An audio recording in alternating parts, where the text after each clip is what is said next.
12ஆம் வகுப்பு படிக்கும் மாணவ மாணவிகளுக்கு வணக்கம். முயற்சி திருவினையாக்கும், முயற்சின்மை இன்மை புகுத்திவிடும் என்பது திருக்குறள். அந்த முயற்சி நம் திருவினைகளா ஆக்கும் அப்படிங்கிறது.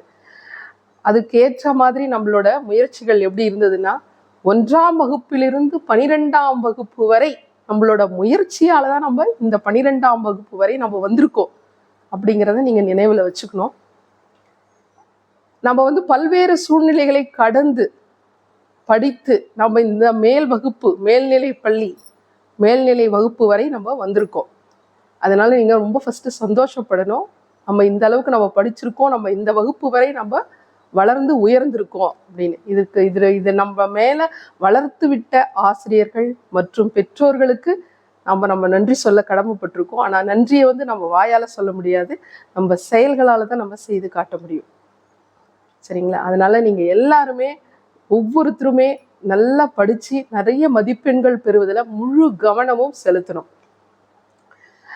ஒவ்வொரு விடைகளையுமே தெளிவாக அழகாக விளக்கமாக அந்த ப்ரெசன்டேஷன் டீச்சர்ஸ் உங்களுக்கு கைட் பண்ணியிருப்பாங்க எப்படி எழுதணும் அப்படின்னு சொல்லிட்டு. அதை நீங்கள் கவனத்தில் வச்சு அதே மாதிரி நீங்கள் எழுதணும். இப்போ நாங்கள் படிக்கிறப்பெல்லாம் பார்த்தீங்கன்னா எங்களுக்கு ஆசிரியர்கள் நான் +1 +2 ஹாஸ்டலில் தங்கி படித்தேன். அப்படி படிக்கும்போது பார்த்தீங்கன்னா ஸ்கூலுக்கும் ஹாஸ்டலுக்கும் ஒரே காம்பவுண்டில் இருக்கும். அப்படி இருக்கும்போது நாங்கள் சாப்பிடும்போது தூங்கும்போது கூட ஃப்ரெண்ட்ஸுங்களோட கூட ஷேர் பண்ணி அந்த கொஷின் ஆன்சர்ஸ் எல்லாம் படிச்சுட்டே நீ ஒரு கொஷின் கேளு, நான் ஒரு ஆன்சர் சொல்கிறேன், நான் கொஷின் கேட்குறேன், நீ ஆன்சர். படித்தப்போ இந்த எல்லா சப்ஜெக்டும் +1 +2 பார்த்தீங்கன்னா நல்லாவே படிப்பேன். நல்லா டயக்ராம்லாம் வரைவேன். நான் பியூர் சயின்ஸ் எடுத்திருந்தேன். நான் நல்லா டயக்ராம்லாம் வரைவேன். ஆனால் எனக்கு பாட்னி மிஸ் என்ன பண்ணுவாங்கன்னா மார்க்கே போட மாட்டாங்க. இந்த ரிவிஷன் டெஸ்ட்டில் இந்த ஹாஃப்லி குவார்டர்லிலலாம் ஜஸ்ட் பாஸ் பண்ணிவிடுவேன். பட் ஆனால் இதில் பார்த்தீங்கன்னா ரிவிஷன் டெஸ்ட்டில் ஃபெயிலு. அதுவும் ஸ்டடி ஹாலிடேஸ்க்கு முன்னாடிலாம் கொஞ்சம் ரிவிஷன் வைப்பாங்க பாருங்கள், அதிலெல்லாம் ஃபெயில் ஆகிட்டேன். எனக்கு ரொம்ப கஷ்டமாக போயிடுச்சு. என்னடா அது ஃபெயில் ஆகிட்டே இருக்குமே அப்படின்னு சொல்லிட்டு ரொம்ப ஃபீலிங்ஸு. அப்போ பார்த்தீங்கன்னா 10th +2 மட்டும் கூப்பிட்டு வச்சுட்டு அந்த HM சிஸ்டர், நான் படித்தது கிறிஸ்டின் ஸ்கூலு, பெரிய நம்பர் 1 ஸ்கூல். அது உங்களுக்கு ஒரு சின்ன உதாரணம் ஒன்று சொல்கிறேன். நான் +2 படிக்கும்போது எனக்கு பாட்னி மிஸ் ரொம்ப பிடிக்கும். ஆனால் அவங்களுக்கு என்ன பிடிக்காது, ஏன்னு தெரியாது. ஆனால் பேப்பரில் பார்த்திங்கன்னா எக்ஸாம் பேப்பரில் குவார்டர்லி ஹாஃப்லிலலாம் just pass. Last revision test study ஹாலிடேஸ்க்கு முன்னாடி நிறைய ரிவிஷன் டெஸ்ட் வைப்பாங்க பார்த்தீங்களா, அப்போல்லாம் பார்த்தீங்கன்னா ஃபெயில் மார்க்கு. நல்ல டயக்ராம் வரைஞ்சிருப்பேன், நல்ல எக்ஸ்ப்ளனேஷன் கொடுத்துருப்பேன், பார்ட்ஸ் எல்லாம் மார்க் பண்ணியிருப்பேன். எல்லாத்துக்குமே ஒவ்வொரு மார்க்ஸ் தானே போடுவாங்க. டயக்ராமுக்கு 2 மார்க்ஸு, பார்ட்ஸ்க்கு 1 மார்க், அப்புறம் எக்ஸ்ப்ளனேஷனுக்கு 2 மார்க்ஸு, 5 மார்க்ஸ்னால் இப்படி பிரித்து தானே போடுவாங்க. ஸோ ஆனால் எனக்கு ஒரு 1/2 மார்க் தான் போடுவாங்க, இல்லைன்னா ஜஸ்ட் 1 மார்க் போடுவாங்க. அதனால் நான் பாட்னியில் ஃபெயில் ஆகிட்டேன். அதுக்கப்புறம் பார்த்தீங்கன்னா ஸ்கூலில் HM சிஸ்டர் என்ன பண்ணாங்கன்னா 10th +2 ஸ்டூடெண்ட்ஸை கூட்டிகிட்டு எல்லாரையும் ஒரே இடத்துல கிரவுண்டில் நிற்க வச்சு மார்க்கு கம்மியானவங்க, ஃபெயிலான ஸ்டூடெண்ட்ஸு எல்லாரையும் கூப்பிட்டு வச்சு திட்டிகிட்டு இருந்தாங்க. அப்போ பார்த்திங்கன்னா நான் ஃபெயிலு. என்னோடய பேப்பரை பார்த்துட்டு மேலே மார்க் ஃபெயில் மார்க் இருந்தது. வச்சாங்க பாருங்கள் ஒரு அடி, பலார்னு ஒரு கன்னத்தில் ஒரு அடி கொடுத்தாங்க. அப்போ எனக்கு ரொம்ப அவமானமாக இருந்தது, ரொம்ப கஷ்டமாக இருந்தது. கண்ணுக்குள்ளே அப்படியே தண்ணி அப்படியே அழுகையாக வந்தது. எனக்கு கூட எல்லா டீச்சர்ஸு, கூட இருக்க ஃப்ரெண்ட்ஸு, மற்ற குரூப் ஸ்டூடெண்ட்ஸு எல்லோரும் பார்க்குறாங்க.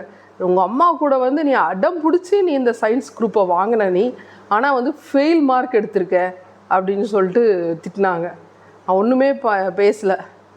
லாஸ்ட்டு ரிவிஷன் டெஸ்ட்டில் கூட ஃபெயில். நான் எனக்கு அப்போ கஷ்டமாக இருந்தது. அப்போது இன்னொரு ஃப்ரெண்டு என்ன சொன்னால், அப்போ என் கூட படிக்கிற ஒரு ஃப்ரெண்டு, நீ கவலைப்படாத, உனக்கு வெளியில் தான் போகும் பேப்பரு, இது நீ நல்லா தான் எழுதியிருக்க, மிஸ்ஸு தான் மார்க் போடலை, நீ இதை பற்றி கவலைப்படாமல் இரு அப்படின்னு சொன்னால். நான் அதுக்கப்புறம் ஹாஸ்டலுக்கு வந்துட்டேன். ஸ்டடி ஹாலிடேஸு லீவெல்லாம் முடிஞ்சு எக்ஸாம்லாம் போயிட்டு இருந்தது. அடுத்தது பார்த்திங்கன்னா ஜுவாலஜி எக்ஸாம். லாஸ்ட்டு ஜுவாலஜி, அடுத்தது 2 நாள் லீவு, அதுக்கப்புறம் பாட்னி எக்ஸாம். ஜுவாலஜி எக்ஸாமில் பார்த்தீங்கன்னா நான் நல்லா ஃபிங்கர் டிப்ஸ்ன்னு சொல்லுவாங்களா அந்த மாதிரி ஃபுல் எல்லா வால்யூம் 1 வால்யூம் 2 அந்த வால்யூம் 1 வால்யூம் 2ல் ஃபுல் ஃபிங்கர் டிப்ஸ் நீங்கள் எந்த இடத்துல கேள்வி கேட்டாலும் என்னால் ஆன்சர் பண்ண முடியும். அந்த மாதிரி தரவாக படிச்சிருந்தேன். அப்புறம் வந்து அப்போ வந்து எக்ஸாமுக்கு போயாச்சு. கொஷின் பேப்பர் கொடுத்துட்டாங்க. எனக்கு வந்து பார்த்த உடனே எல்லாமே எனக்கு தெரியுது.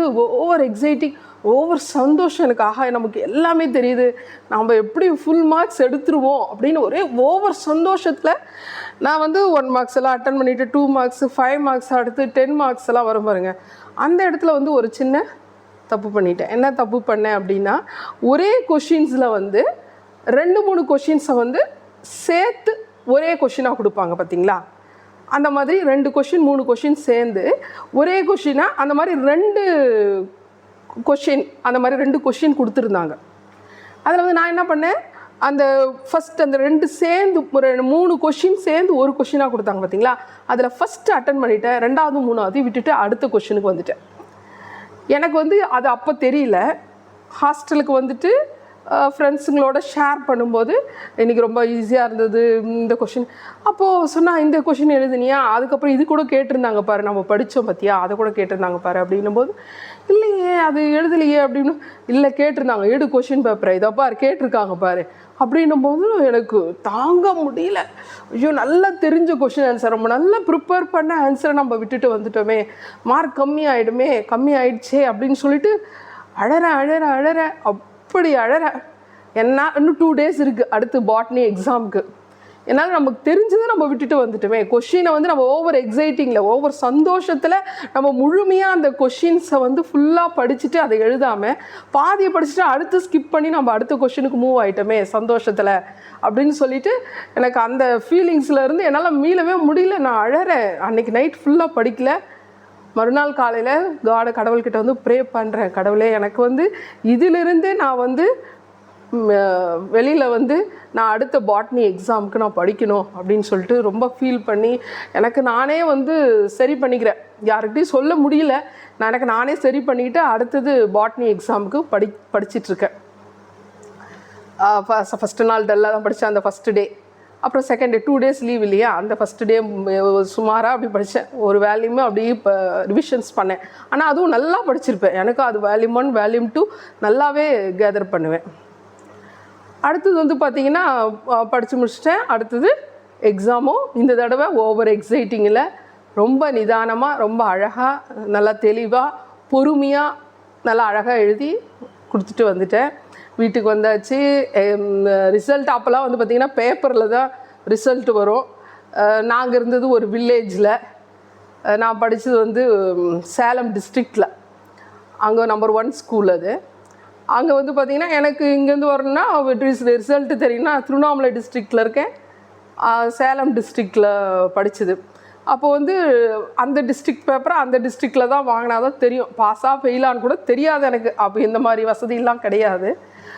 அப்போ வந்து பார்த்திங்கன்னா போயிட்டு என்னோடய தம்பி போயிட்டு வாங்கிட்டு வராங்க பேப்பர், பாஸு அது மட்டும் தெரியும்.